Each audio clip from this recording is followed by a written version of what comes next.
Terza corsa e seconda prova riservata ai gentleman in funzione della finale del campionato gentleman. 4 soltanto al via dopo i ritiri di Cari Balilla e Baco Bacciò, Carpe Diem Call, Daphne Rock, Earthquake e Camelot Terre, con Daphne Rock favorita che va subito a condurre nei confronti di Camelot Terre, che si accoda davanti a Carpe Diem Call, che lascia più indietro Earthquake. Dunque la favorita subito leader in poco più di 50 metri, ha respinto Camelot R, completa i 200 iniziali in 14,5, seconda posizione per Camelot davanti a Carpe Diem, mentre rimane subito lontano Earthquake. E così i cavalli in lunga fila indiana completano i 400 iniziali in 29,8.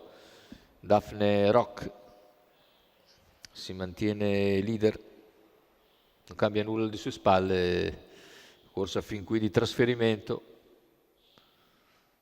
600 che se ne vanno in 45,6 da 1,16 comunque. Daphne Rock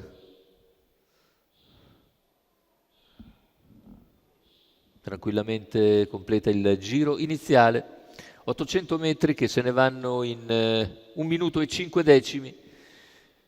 Camelot Terre rimane in schiena, poi Carpe Diem Call, tutti in fila indiana, in coda lontano Earthquake. Si arriva così a 1 chilometro di conserva in 1,15,6, anche se c'è un 15,1 ora. E dalla coda prova a muovere Carpe Diem. Avanza Carpe Diem Call, accelera però ancora, 14,5 il parziale per Daphne Rock.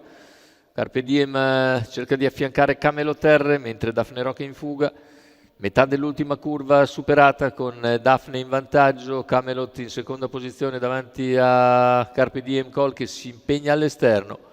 Daphne Rock continua nella sua corsa di testa e nel finale stacca per vincere agevolmente mentre Camelot Terre respinge fin sul palo tutti i tentativi di Carpe Diem Call. 1,14,3, alla fine c'è anche un discreto riferimento cronometrico per il via del 29,2 a chiudere e del 29,6 di penultimo quarto, ma corsa mai in discussione. Daphne Rock netta favorita, Matteo Zaccherini, e raddoppia così per conto di Daniele Cuglini il successo ottenuto in apertura di convegno con Ferguson. La scuderia è sempre la Limitless Matteo Zaccherini. Rivediamo il primo piano di Daphne Rock.